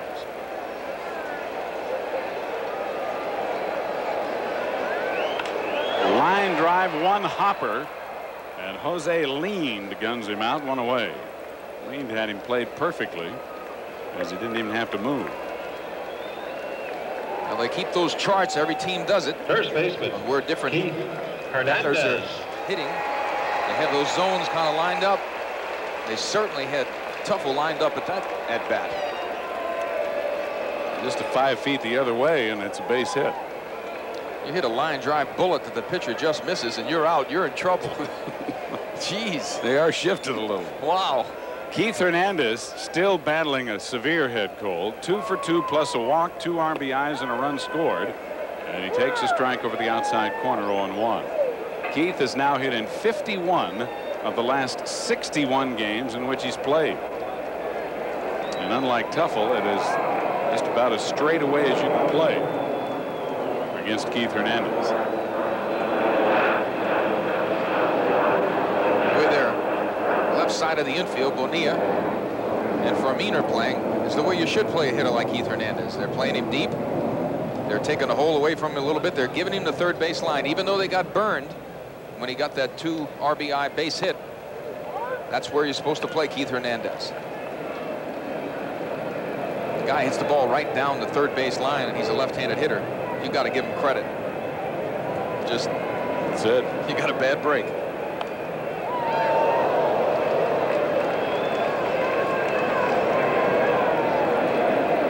1 ball, 2 strikes to Keith. Palacios requesting a different baseball. He doesn't like this one either. Who did Keith Hernandez hit his grand slam home run off of? Was it Palacios?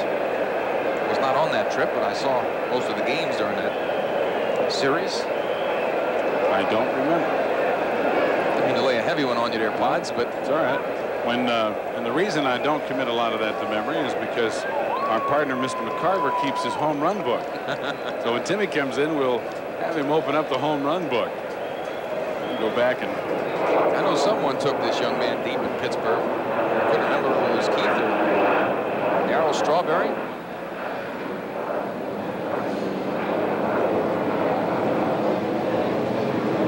Hernandez is always stepping out when an airliner passes overhead. 2-2.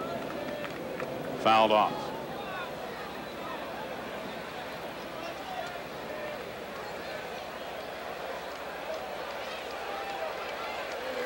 Not only has Keith Hernandez been a little under the weather, he lost his razor. Well, this is the time of year when you start to see these 5, 6, 7-day growths started around the league.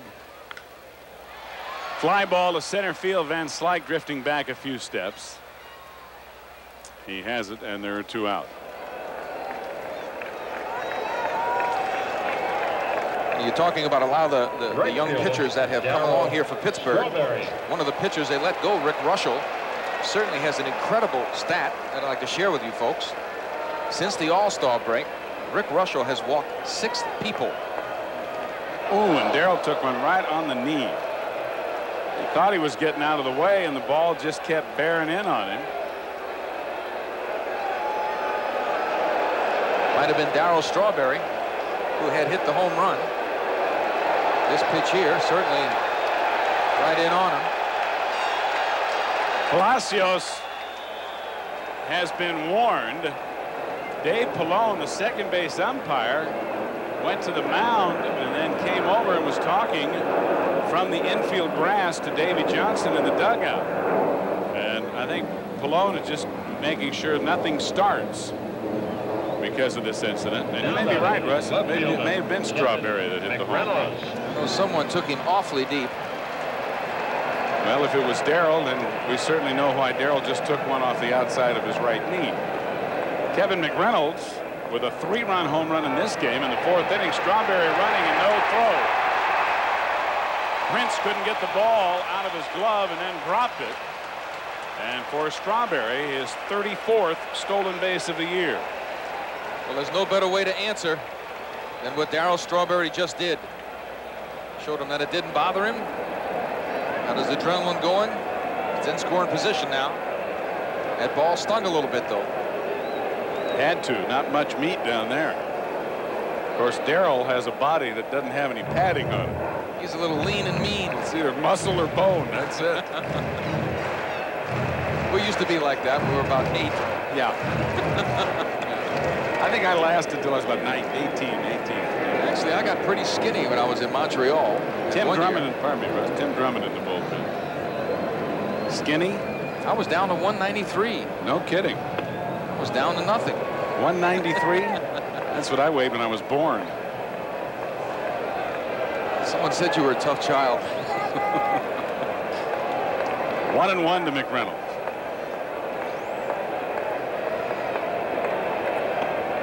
Swings right through it for strike 2. 2 out. Strawberry at second. And McReynolds, who has singled and homered in 3 trips at the plate. McReynolds now with 29 home runs and 91 RBIs.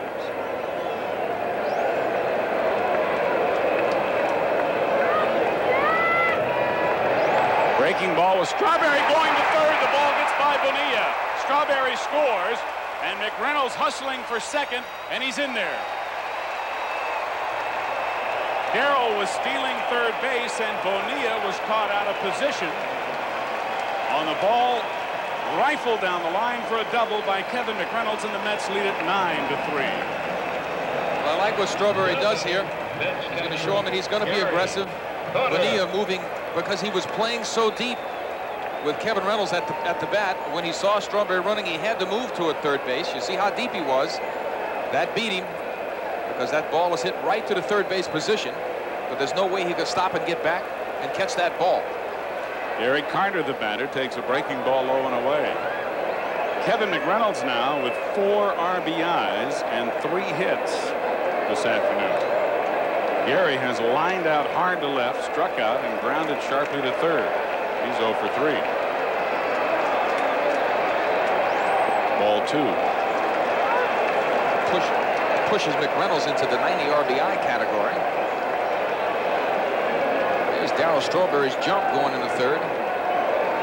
Sees he's got it real easy. Knows the ball got by the third baseman. Be aggressive on the bases when they hit you. I love that.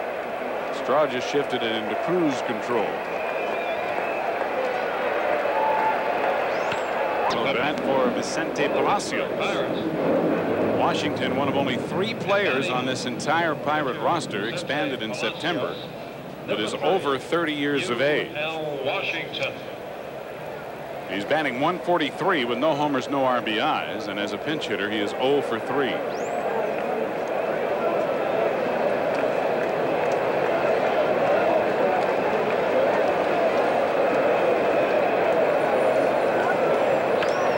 And he rips one knocked down by Johnson, and a long throw will not be in time, but Hojo saving a double with a diving stop of a rocket down the left field line. That is just a shot. Howard Johnson almost makes a spectacular play. Left fielder. Bounces on it, but you are Washington. Once he knocks this ball down, he's got no chance to get him. Again, you get up because you never know. You saw that with the Keith Hernandez play earlier in the game. So Howard Johnson, who also has lost his razor, is a lot of credit for the stop. But Washington's speed definitely had no chance to stop that base hit. Barry Bonds 0 for 3 did reach on an error in the third inning on Rafael Santana and scored the Pirates' first run. He takes a strike. The reason that you see players this time of year growing beards is because a lot of guys don't shave in the offseason.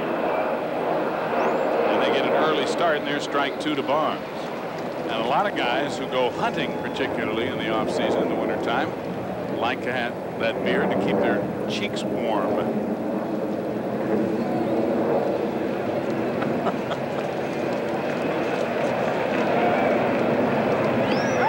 Strike 3, 3 pitches. See you later for Barry Bonds as Orozco punches him out for the first out of the 7th. Well, a perfect pitch by Orozco. Fastball moving away from the hitter, just catching that outside corner just above the knees. That's when you tote that lumber back.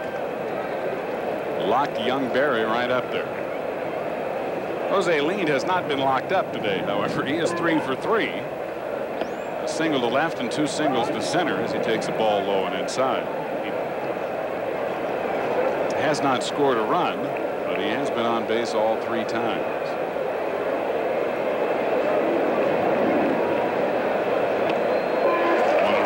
Good fastball from Orozco. Defense should definitely be thinking now, especially in the infield, to make sure of one. Getting a double play is great, but in these situations with a 6-run lead late in the game, you got to make sure you get one guy out. Just outside, 2 balls, 1 strike. You don't want to get one of those situations where you rush a play and wind up having nobody out and a couple of men on.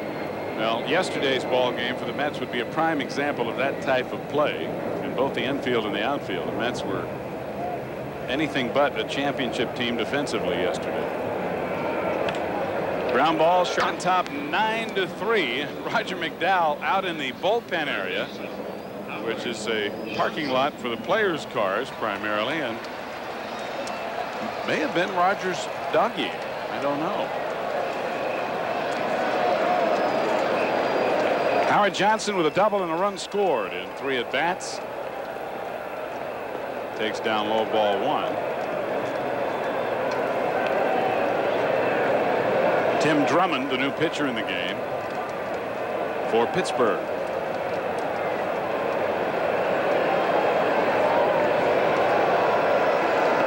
Ball 2. Drummond coming up at the end of the year. This is only his 5th game. He does have a 2.08 earned run average, but he's only pitched in 4 1/3 innings so far. On the inside corner, 2 balls, 1 strike.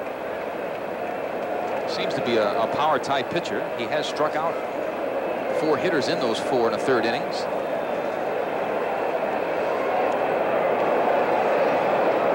Two and one. And a fastball that gets right by Johnson.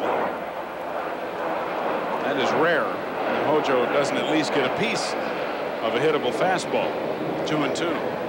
We want to send get well wishes to one of the security guards here at Shea Stadium, Mike Bastone, who is in Nyack Hospital, and all the guys here. Mike, wish you all the best. Ripped down the line, but curving foul and out of play. And the count remains 2 and 2. The shadows now over the mound. This is probably the toughest time to hit for some people.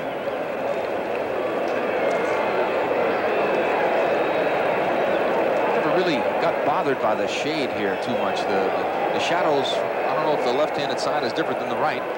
Every once in a while, a certain pitcher you don't pick up. High fly ball into right center field. Van Slyke over and in a bit. 1 out here in the 7th inning. I would have to say that you're probably right, Russ, that some pitchers are going to be tougher under these circumstances. As you can see how there is a stripe of sunlight amid those shadows.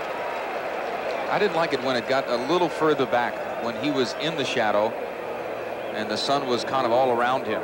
He's kind of still in the sun. Yeah, when he gets in the shadow, he's almost silhouetted, and it really becomes tough to pick the ball up, or tougher at least. Rafael Santana takes high and tight for ball 1. Rafi's had a good day, a single and a double in 3 trips.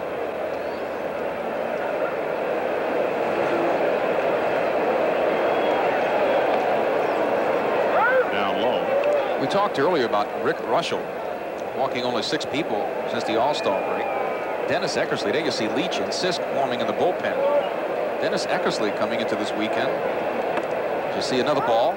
3-0 to Santana. Eckersley has struck out 117 this season and walked only 11. That's incredible. That is unbelievable. That's the best. It's got to be the best ratio in baseball. Ball 4. So Drummond, who had control problems pitching to the first hitter, Howard Johnson, Number 47, before getting him to fly out, walked Santana on 4 straight pitches. Here's Hojo's at bat. Hojo looked like he might have hurt something there. I don't know what it was, but he certainly bent over heavily. Yeah, it looked like he may have twisted something finishing that swing. Jesse Orosco will get a rare at bat, and he's up there to bunt with Santana at first, and it's a good one. Drummond will go to first. The Bream for the sacrifice, and with 2 outs, Santana moves to second. There's another view of Hojo swinging and flying out, and this movement after the swing.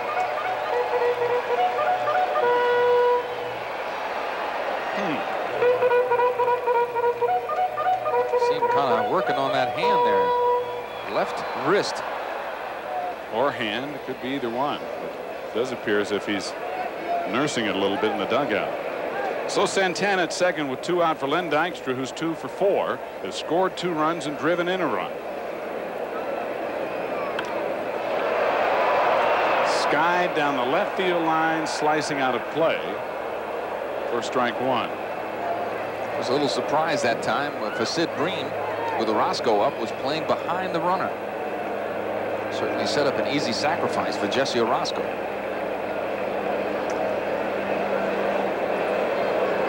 You got a chance to see some of the crowd. 50,125 paid today to push the Mets over the 3 million mark.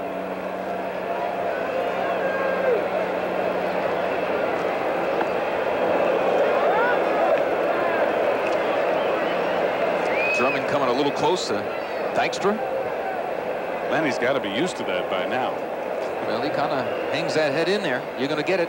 Here's some of the well over 50,000 on hand total. A sellout again. The Mets with their 18th sellout of the year on the final home date of '87. Ripped down the right field line. Santana will score. Dykstra has an easy double as he cruises into second, and the Mets have a 10-3 lead. Dykstra's third hit and his 8th double in his last 8 games. Second baseman, Tim Teufel.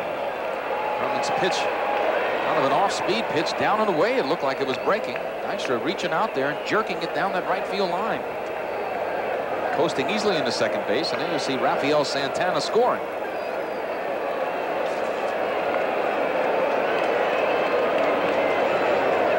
This is one thing the Mets have not done enough of this year, and that's play tag on. They're tagging a few on now. Fastball right down there, taken for a strike by Tim Teufel, who is 0 for 3 plus a walk. You're watching Mets baseball '87 on WWOR-TV, Secaucus, New Jersey. 1-1 to Timmy. The Mets sent 8 to the plate in the 3rd inning, 9 men to the plate in the 4th inning. And they now have a total of 13 hits on the day. 2 balls, 1 strike. 10-3 New York, with 2 out in the bottom of the 7th.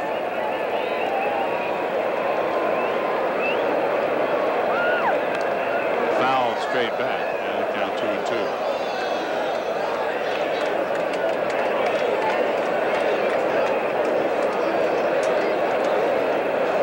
Tim McCarver waiting to join me in the 8th, dancing gingerly as that ball hit it back this way. And I didn't even flinch. I want you to know that. I didn't flinch 1 inch.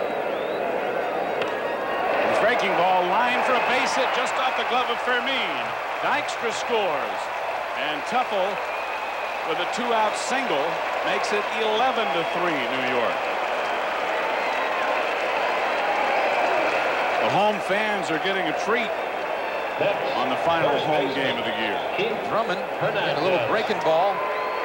It was up though, and Teufel just hammered it. Almost a good play by Fermin at short, but Dykstra scores for the Mets. Teufel's first hit, and the Mets 14th. And here's Keith Hernandez, who's had 2 plus a walk. He has driven in 2 runs and scored 1.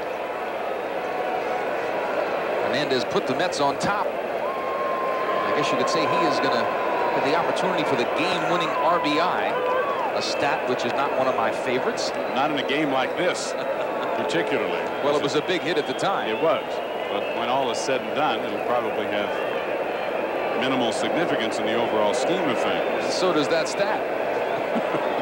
It's precisely your point. Exactly. Fastball fouled back, and the count 1-1 to Keith. Talking before the game with Marty Noble and a few of the guys about how you can make that stat meaningful. I don't know how you could make that meaningful. Maybe give a little more emphasis to the runs knocked in later in the ball game. You'd have to have some judgment exercised on the part of the official scorer, I guess. Fastball is high, 2-1. Certainly. Obviously, excuse me, Russ, but obviously if Keith's base hit, which produced the go-ahead run at the time, is the game-winning RBI, and the game remains tight as the Mets continue to lead by 1 or 2 runs, then maybe you would award 1. In a game like this, maybe you just don't award a game-winning RBI. I thought that was, I would give 1 on that one because it was a tremendous hit at the time. Mets down by a run. You get a 2-run single right down the third base line. I'm not questioning the fact that he would get a game-winning RBI. I just think the stat is kind of crazy. Certainly not a significant, important stat. Just outside. Well, that's my point being, though, not necessarily whether or not Keith's hit was deserving, but after the game is over, perhaps the official scorer would then exercise some judgment as to the significance of any particular hit, I understood as to whether a game-winning RBI should be awarded. Teufel running on the pitch, and it's fouled back, and it's still 3-2. They ought to just scratch that one, I tell you. Just forget that stat. Dumb stat. Let's get back to the game here. How about that? I'm all for that. You and I are not going to solve the game-winning RBI stat, no matter how long we talk about it. Another 3-2 pitch to Hernandez. With Teufel running again, Keith fouls it off.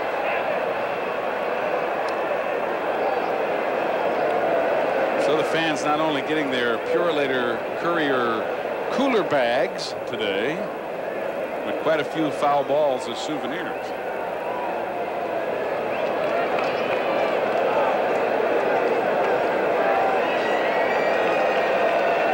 Three and two with 2 out in the 7th. Yet again, Teufel off with the pitch. And another ball fouled back into the stands by Hernandez.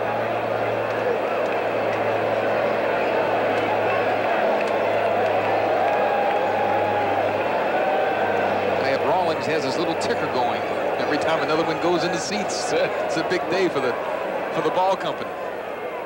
Been a big year when you count all the home runs and everything. Making a little dough this year. Going through the baseballs and the grosses. Teufel running and another ball fouled off. Well, the balls are more expensive this year because this year in every ball they had to install that little rabbit so that it would jump. That's right. Either that or they got some of those Mexican jumping beans and imported them over to Haiti. Oh, God. The balls are made. With all due credit to the hitters, that ball is just alive this year. Maybe it's some of that Kickapoo Joy Juice. Swing and a miss, and Drummond finally wins the battle, getting Hernandez for his first strike.